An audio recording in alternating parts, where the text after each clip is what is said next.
katika kipindi zetu za siri ya msamaha wa dhambi, ukiletewa na Pastor Ibrahim kutoka kanisa ya Righteousness of God Ministry. Na maandiko inasema, heri mtu yule asiyekwenda katika shauri la wasio haki, wala akusimama katika njia ya wakosaji, bali sheria ya Bwana ndiyo impendezaye. Na atakuwa kama mti uliopandwa kando kando ya vijito vya maji, ambao huzaa matunda yake wakati wake, na lolote ufanyalo litafanikiwa.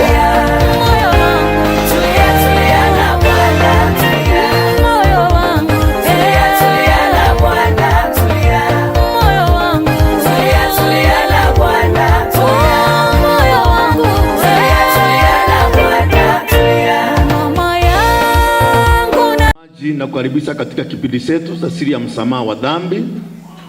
Kukaribisha kipindi chetu cha siri ya Mesia. Ukiletewa na Pastor Ibrahim kutoka kanisa ya Righteousness of God Ministry Apalare. Uletari Pastor Ibrahim kwa kanisa ya Righteousness of God Ministry. Tukaribisha mtazamaji wetu kwa makofi, sangwe na vigelegele. Haleluya, haleluya. Nashukuru Mungu kwa vile Mungu ametuunganisha mara tena mpendwa, ngusokere Mungu kadho na ntoba kanyaka watu wari ili tuendelee kujifunza neno la Mungu. Kenda tutana mbele kuita tutora Mungu. Kwa nini tunaita Mungu ni Mungu? Na mtoto ta Mungu ni. Tunamuita Mungu kwa sababu ako na mawazo tofauti na mawazo yetu. Tumeita Mungu na ntoa na madhawanya kinyume na mawazo yetu. Tunamuita Mungu kwa sababu njia yake ni tofauti na njia yetu. Tumeita Mungu na ntoa njia yake ni moja. Tunamuita Mungu kwa sababu ni yeye aliye na uwezo kutusinda. Kwa hiyo sisi hatuna nguvu ya kumshinda Mungu. Mawazo yetu na mawazo ya Mungu ni tofauti. Madhani yetu na madhani ya Mungu ni tofauti. Kwa hivyo tumekuja kanisani kusikiza mawazo ya Mungu. Kufikiri madhani ya Mungu. Usikiza mawazo yako. Ukafikiri madhani yako. Sikiza mawazo ya Mungu. Fikiri madhani ya Mungu. Mara nyingi katika mawazo yetu kuna mawazo yanaibuka katika mioyo yetu. Kile mioyo yetu. Tunapofikiria kuhusu ulimwengu wa Mungu na ulimwengu wetu, kuna mawazo yanaibuka ndani yetu. Na mawazo yanaibuka ndani yetu ni mawazo yanayotuonyesha jinsi sisi ni wenye dhambi. Ni mawazo ya kutuonyesha vile sisi tumepotoka. Ni mawazo yanaibuka ndani yetu ni mawazo ya kutuonyesha vile tunaweza kuwa watakatifu mbele ya Mungu. Mawazo yanaibuka ndani yetu ni mawazo ya kutuonyesha vile tunaweza kujitoa kwa dhambi. Na haya mawazo yanaibuka ndani yetu tunajaribu kuyarekebisha. Tunajaribu kufanya vile ambavyo mawazo yanatuambia. Tunajaribu kujitakaza. Tunajaribu kuomba msamaha wa dhambi. Tunajaribu kuondoa dhambi na juhudi yetu sisi wenyewe. Kwa kuna mawazo yanaibuka ndani yetu. Wakati tunapopambana na dhambi na kujaribu kuondoa dhambi, tunaposhindwa, mwishowe tunasema mwanadamu ni mwenye dhambi. Tunasema hakuna mtu mtakatifu, hakuna mwenye haki, hakuna mkamilifu. Kwa sababu gani? Kwa sababu tumeshindwa. Lakini leo nataka nikuonyeshe njia ya Mungu ya kupambana na dhambi ambayo imekushinda. Njia ya Mungu ya kuondoa dhambi mara moja na milele. Njia ya mwanadamu ambao mwanadamu amejitengenezea. Amejaribu kuondoa nao dhambi, ameshindwa. Mpaka mwanadamu amekiri. Hata wahubiri wamekiri. Hata watu wengi wamekubali. Hakuna mwanadamu ambaye hawezi kosa dhambi. Wote kwa sababu wamejaribu kusuluhisha dhambi wameshindwa. Wamefikia hatua ya kusema hakuna mwanadamu mtakatifu. Kwa sababu wametumia mbinu zote. Wametakaza, wameomba msamaha, wameombewa, wamemwagiwa maji matakatifu, wamemwagiliwa mafuta matakatifu, lakini bado dhambi hipo. Katika njia ya mwanadamu amejaribu kuondoa dhambi, ameshindwa.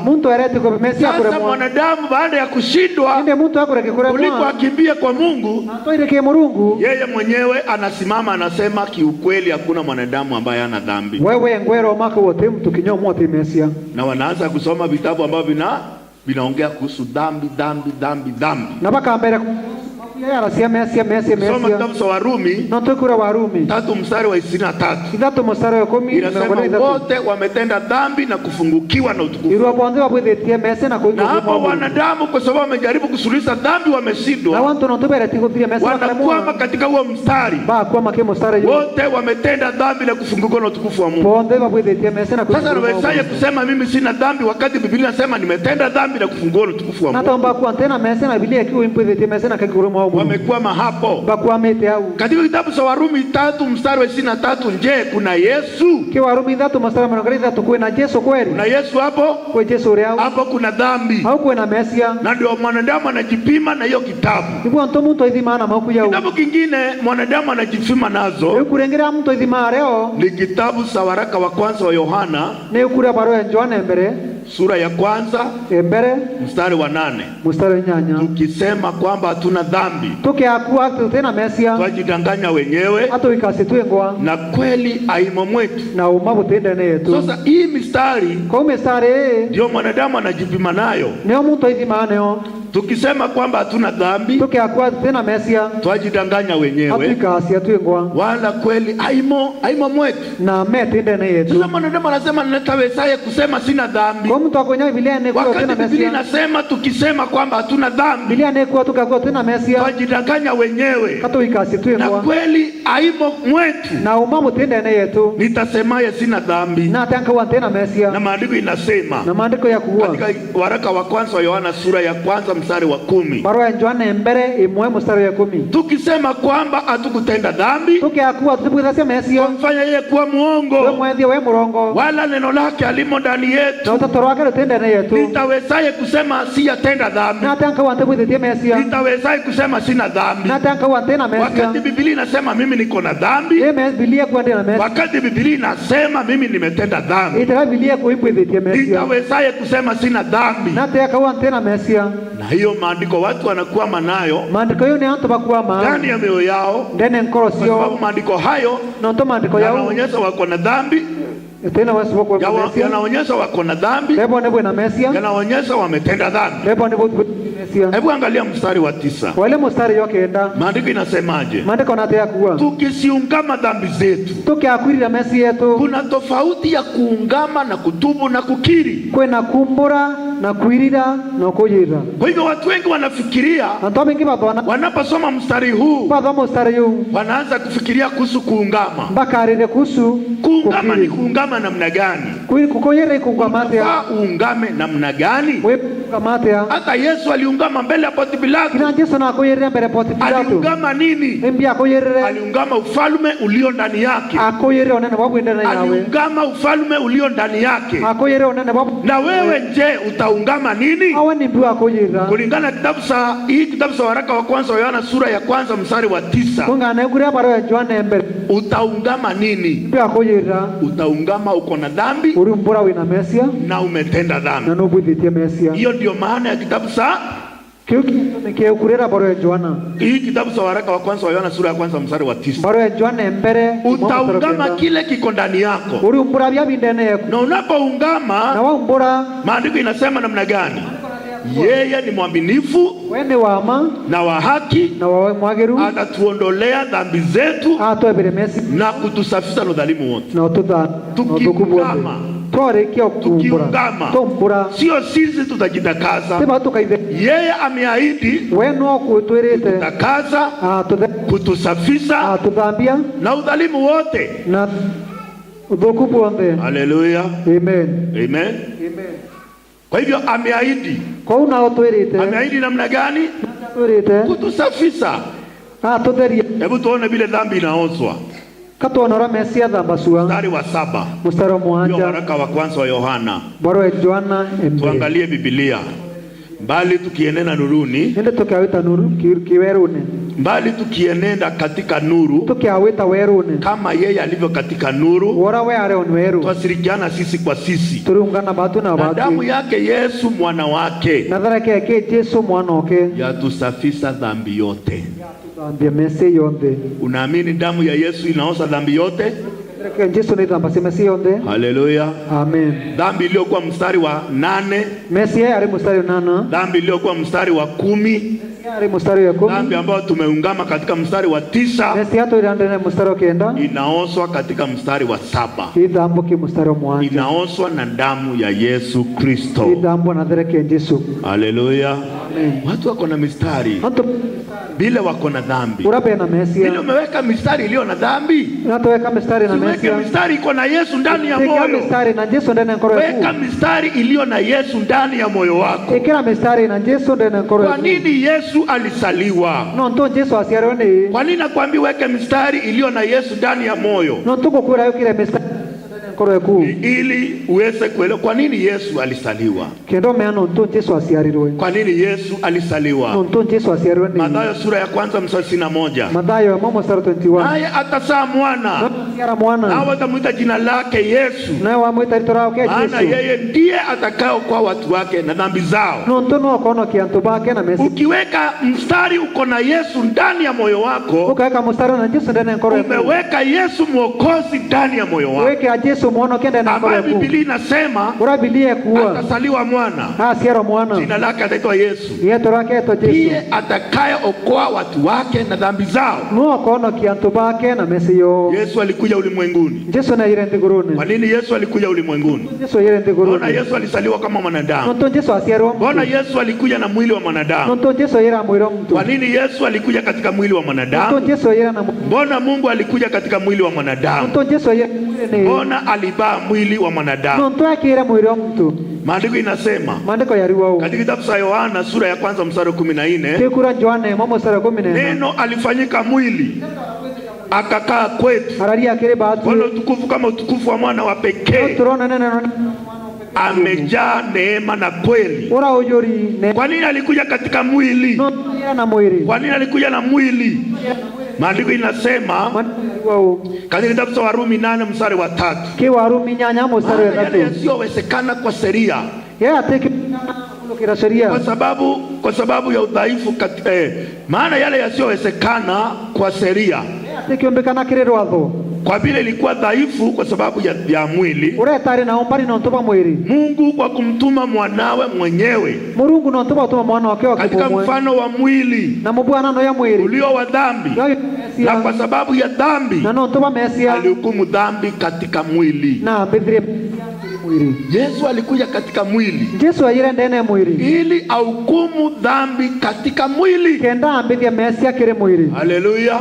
Amen. Tuamini vile Biblia inasema. Kato tekero Biblia kuwa. Neno alifanyika mwili. Tutato rabwetheka mwili. Tunaona utukufu kama utukufu wa mwana wa pekee. Tunaona neno wa mwana wa kimungu. Amejaa neema na kweli. Ora yuri neema na uma. Mbona alikuja katika mwili? Nto ire na mwili ni. Alikuja katika mwili. Ire na mwili. Ili ahukumu dhambi katika mwili. Kenda ambithia Mesia kire mwili. Kusudi la Yesu kuja katika mwili. Beto mikajesu kuya na mwili. Ya hukumu dhambi katika mwili. Kenda ambithia Mesia kire mwili. Jambo la pili. Nto yele. Ni kwa nini Yesu alikuja katika mwili? Nto Yesu ire na mwili. Ni ili asukue dhambi zetu katika mwili. Nikenda yuke Mesia yetu ndani ya mwili. Petro wa kwanza. Yukura Petro wa mbere. Sura ya 2. Isele. Mstari wa 24. Mstari murongo 24. Maandiko inasema. Maandiko yariwao. Yeye mwenyewe alizisukua dhambi zetu katika mwili wake juu ya mti. Wewe ngwana yukire Mesia yetu ndani mwili wake urure muti. Tuwe wafu kwa mambo ya dhambi. Tuwe tukwete kema ntwa Mesia. Tuwe hai kwa mambo ya haki. Tuwe mantwa wagiru. Na kwa kupigwa kwake tumeponywa. Okolokira mpuro siawe tuorere. Haleluya. Amen.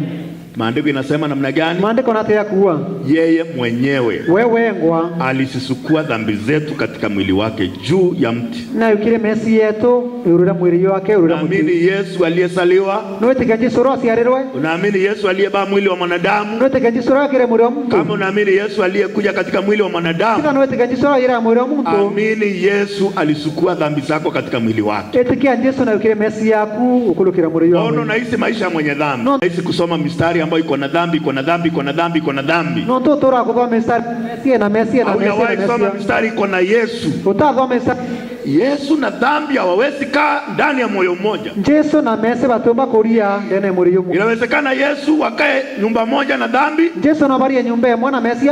Hiyo ni kama kusema uno mwana kuwa nuru na giza vinaweza lala nyumba moja. kiundu na weru byamba kulia nyumba emwe. Inawezekana nuru na giza walala nyumba moja. Kombe kana weru na kiundu bilia nyumba emwe. Haleluya. Giza na nuru haviwezi kaa nyumba moja. Kiundu na weru bitemea kulia na Yesu ni nuru. Yesu ni weru. Dhambi ni giza. Mesene kiundu. Yesu amekuja na nuru. Yesu ayete na weru. Na alipokuja na nuru, nekuja na weru, akakuta moyo wa mwanadamu umejaa giza. Edra nkoro ya mtu yori. Moyo wa mwanadamu umejaa dhambi. Nkoro ya mtu yori. Yesu akasema, mimi ni nuru ya ulimwengu. Oinde weru kwa ndegoro. Kila anifuataye wendoro ndiata hata kwenda gizani kamwe, atakorata kiundu na kinyari, bali atakuwa na nuru ya uzima. Ende aker kwa Kenya na Kenya. Yesu akasema katika kitabu cha Yohana 8:12. Yesu arawa kenjo ana nyanya mstari wa 12. Basi Yesu akawaambia tena akasema, Yesu arabera rengi arawa, mimi ni nuru ya ulimwengu. Oinde yeye anifuataye wendoro ndiata hata kwenda gizani kamwe, atakorata kiundu na bali atakuwa na nuru ya uzima. Ende aker na weru kwa Kenya na Kenya. Haleluya. Amen. Wangapi wanaamini Yesu ni nuru? Ibana weteke Yesu ni weru. Naamini mpendo mtazamaji unaamini Yesu ni nuru. Mwendo mutegeri no weteke Yesu ni weru. Kama Yesu ni nuru, kila Yesu ni weru, anaweza kaa pamoja na giza? Maria mwana kiundu haiwezekani. kutumbikana. Ndio Yesu amesema, mimi ni nuru ya ulimwengu. Oinde weru kwa ndegoro. Ukiona uko na dhambi ndani ya moyo wako, okay, akona we na mesende na nkoro yaku, na dhambi imekwama ndani ya moyo wako, na mesi yako ametenda, usijaribu kuondoa dhambi. Ukeria kwa mesia, usijaribu kukemea dhambi. Ukeria kukemea mesia. Kukemea dhambi ni ujinga. Kukuondokera mesia ni wa kupambana na dhambi ni ujinga. Kurwa mesia ni wa. Kwa nini ni ujinga? No ntopo iwani. Naamini kila mmoja wenu ngwete kiwa mwasi yenu anakaa kwa nyumba. Nari ya nyumba. Na hiyo nyumba iko na nuru. Na nyumba ina weru. Ama umeweka stima. Kana wekete stima. Ama sola. Kana sola. Ama uko na taa. Kana nyano wataseka taa. Ingia kwa nyumba. Okay, huko manyumba. Unaanza kuambia giza. No ambira sio kamera kiundu. Giza toka katika jina la Yesu. Toka katika Yesu. Unakemeanga giza hivyo? No kemea kiundu. Wangapi wanakemea giza? Ibana wakemea kiundu. Nani akemea giza? No tekemea kiundu. Unafaa ufanye nini? Kubatera tukwezi atia. Uwase taa. Wakanye taa. Ukiwasa taa, wakanye stima, giza itaendelea kuweka hiyo nyumba. Kiundu kaendelea kulia nyumba yako. Ukiona dhambi iko ndani ya moyo wako, uwe na mesi kwa na mesi jua hauna Yesu. Umenyote na Yesu. Unahitaji Yesu ambaye ni nuru ya ulimwengu. Unaenda Yesu ta. Na Yesu ambaye ni nuru ya ulimwengu. Na Yesu wewe kwa ndegoro. Akiingia ndani yako, au giza itakoma. Kiundu kikadhira. Haleluya. Amen. Giza ya dhambi itaondoka. Kiundu kia mesi kikauma. Nuru itaanza kuangaza. Wewe bukambire kudhara. Sema amen. Amen. Haleluya. Amen. Yesu amesema mimi ni nuru ya ulimwengu. Yesu wete uni wewe kwa ndegoro. Sasa Yesu ambaye ni nuru ya ulimwengu, on Yesu uwe wewe kwa ndegoro. Anasemaje? Na hata kuua. Anasema Biblia inasemaje? Biblia na hata kuua. Tuangalie Wakolosai sura ya kwanza mstari wa 13. Tolele Wakolosai mwe mstari wa 13. Naye alituokoa katika nguvu za giza. No atono kere kumakiri nyemo undu. Na kutuhamisha na kutuingiza katika ufalme wa mwana wa pendo lake. Na tudhame na tukumekere unene wa mwana wendo bwawe. Tulisaliwa katika ufalme wa giza. Twasiare wake unene bwake undu. Tulisaliwa katika ufalme wa giza. Twasiare wake unene bwake undu. Na tulipozaliwa gizani, na tusiare wake undune, Mungu akatuma Yesu. Mungu anatuma Yesu. Yesu ni nuru. Yesu tawewe. Yesu ambaye ni nuru. Yesu yawe akakuja akatuhamisha. Are yaratudhamia. Naye alituokoa. No arakia. Katika nguvu za giza. Kewero bakenye. Tulikuwa tumefungwa na nguvu za giza. Toaingeli ni ngwinye kiundu. Nguvu ya giza ni dhambi. Kinye kiundu ni mesia. Yesu akakuja akatuokoa. Yesu are yaratuonokia. Na akatuhamisha. Na aratudhamia. Na akatuingiza katika ufalme wa mwana wa pendo lake. Na wendo bwawe. Haleluya. Amen. Ukisaidia ufalme huku makiri unene wa mwana wa pendo lake, wa mwana wendo bwawe, nuru inaanza kutawala. Wero bukambire kulitangui. Amen. Amen. Nuru inaanza kufanya nini? Wero bukambire tatea. Samani tulikuwa giza. Karaya tware kiundu. Samani tulikuwa giza. Karaya tware kiundu. Lakini sasa ndi dhai. Sasa sisi si giza tena. Bado teki udurengi. Tuangalie wa Efeso. Katolele kikura Efeso. 5 mstari wa 8. 5 mstari wa 8. Maana zamani nyinyi mlikuwa giza. No ntoka ya bware kiundu. Bali sasa. Ndi dhai. Sasa sema mbali sasa. Uare ndi dhai. Mumekuwa nuru. Bukwa weru. Katika Bwana. Ndene mwadhani muru. Mumekuwa nuru katika nani? Bukwa weru kiriu. Zamani tulikuwa giza. bali sasa umekuwa nuru katika Bwana. Enendeni kama watoto wa nuru. Wakati tulikuwa giza, tulienenda kama watoto wa giza, lakini sasa sisi tumekuwa wana wa nuru, tuenende kama watoto wa nuru. Yesu amekuwa nuru ndani ya mioyo yetu. Ameondoa giza ndani ya mioyo yetu. Ameondoa dhambi ndani ya mioyo yetu. Ameweka haki ndani ya moyo wetu. Ameweka nuru ndani ya mioyo yetu. Je, giza inaweza kushinda dhambi? Dhambi inaweza kushinda nuru? Inawezekana? Swali ndio hii.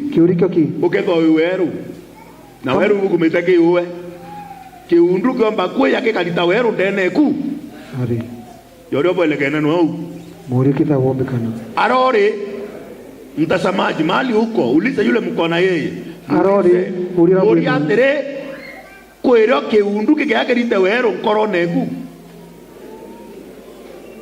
weru ibobo kolita kiundu isasawa wanu bobo kolita kiundu na Biblia inawakilisha dhirika ni nini? Ni nuru. Ile wakiake wanakanita ni weru. Haleluya. Amen. Sasa hapa Biblia inasema samani tulikuwa giza. Kwa Biblia ile wakara yato aremo. Haisemi sasa sisi ni giza. Kwa sababu gani? Nuru imekuja ulimwenguni. Weru ni bwajire ndiguru. Hii nuru ni Yesu Kristo. Weru ni Yesu Kristo. Yesu alikuja ulimwenguni ama hakuja? Yesu na yeye ndiguru na kasa. Yesu alikuja na nuru. Yesu na yira na weru. Haleluya. Amen. Na alipokuja na nuru, nekuja na weru, giza ikaondoka. Sasa sisi ni watoto wa nuru. Tuenende kama watoto wa nuru. Kwa kuwa tunda la nuru ni katika wema wote na haki na kweli. Haleluya. Nchi ilikuwa ukiwa, ilikuwa tupu, na giza ilikuwa juu ya vilindi vya maji. Mungu akasema, Mungu akasema iwe nuru. Mwanzo sura ya kwanza mstari wa 3. Mungu akasema. Mungu akukemea nuru. Akwambia nuru ondoka. Mungu akasema iwe nuru, na ikawa nuru. Mungu akisema uwe nuru, unaweza kuwa nuru ama uwezi.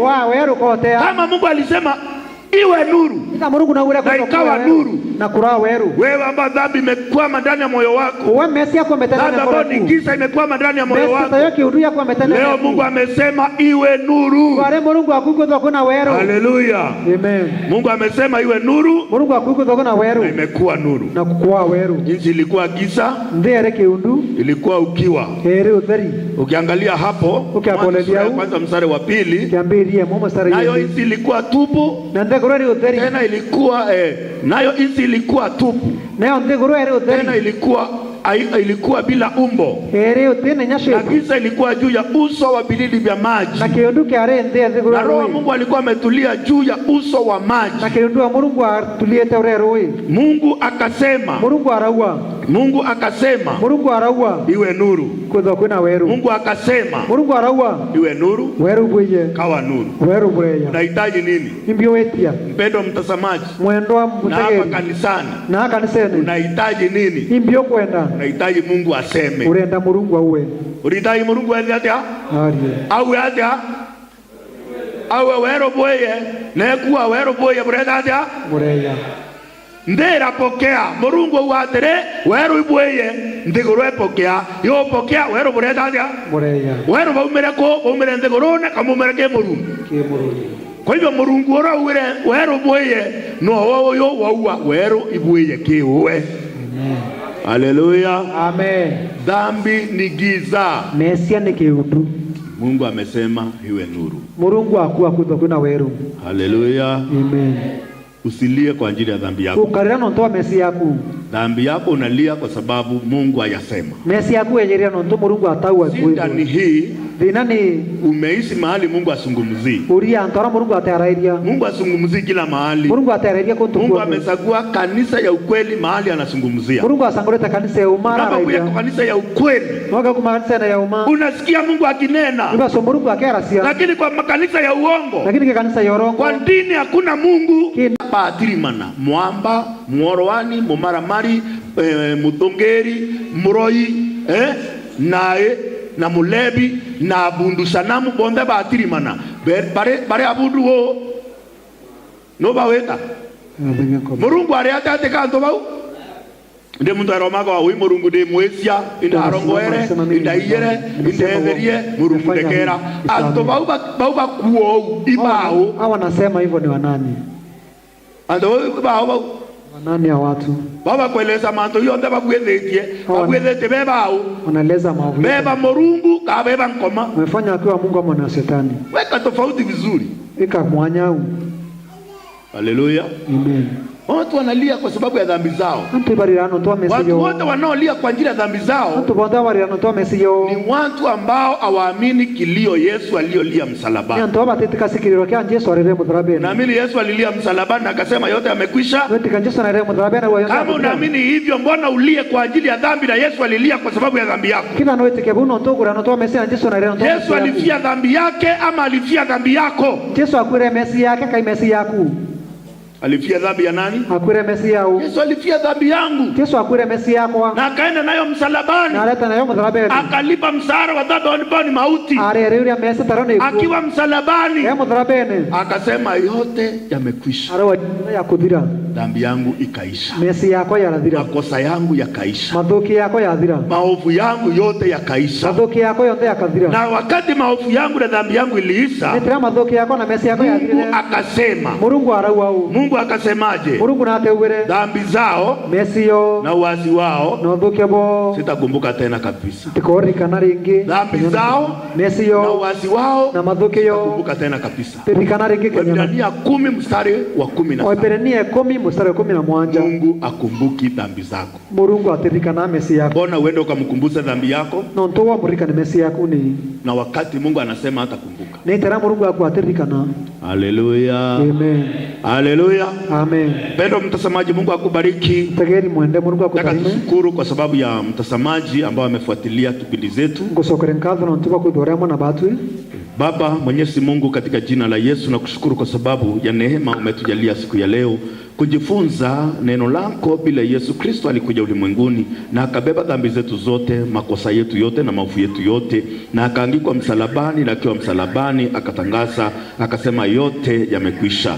Bwana wa majeshi nakushukuru kwa sababu ya hiyo dhabihu ambayo mwana wako Yesu Kristo alitoa mara moja inayodumu hata milele, haihitaji kuongezwa tena. Bwana wa majeshi nakushukuru kwa sababu ya mpendwa mtazamaji na mpendwa hapa kanisani. Bwana wa majeshi ameamini dhabihu na kuunganika na dhabihu ya mwana wako Yesu Kristo aliyoitoa mara moja inayodumu hata milele. Ameamini ya kwamba ametakaswa kupitia damu ya mwana wako Yesu Kristo. Tuliishi muda mrefu kujitakasa, lakini hatukuwa safi, lakini ulipotuma mwana wako Yesu Kristo ndani ya moyo wetu, alikuja na damu yake, na hiyo damu yake iliyotiririka pale msalabani ikaosha dhambi zetu zote. Ndio tunasema hatuna dhambi kwa sababu tumesaozwa dhambi zetu zote na damu ya mwana wako Yesu Kristo.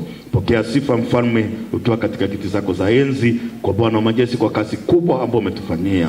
Jina lako libarikiwe kwa sababu ulibeba umaskini wetu, ulibeba magonjwa yetu, ulibeba dhambi zetu, ulibeba laana zetu zote. Ndio tunasema hatuna laana, hatuna dhambi, hatuna magonjwa, kwa sababu magonjwa yetu yote ulisayabeba. Pokea sifa mfalme, na upokea utukufu kwa katika kiti zako za enzi, kwa imani katika jina la Yesu Kristo tumeomba. Amen. Tuage mtazamaji kwa makofi, sangwe na vigelegele. Mungu akubariki.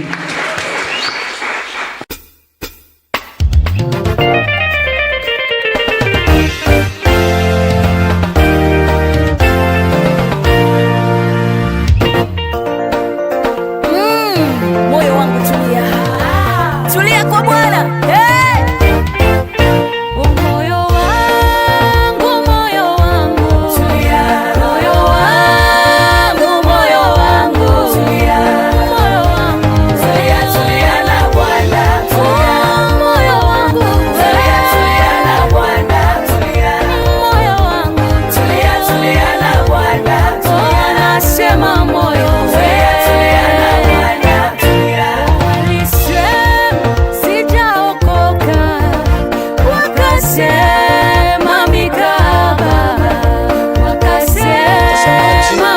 kabisa katika kipindi zetu za siri ya msamaha wa dhambi, ukiletewa na Pastor Ibrahim kutoka kanisa ya Righteousness of God Ministry. Na maandiko inasema, heri mtu yule asiyekwenda katika shauri la wasio haki, wala akusimama katika njia ya wakosaji, mbali sheria ya Bwana ndiyo impendezaye. Na atakuwa kama mti uliopandwa kando kando ya vijito vya maji, ambao huzaa matunda yake wakati wake, na lolote ufanyalo litafanikiwa.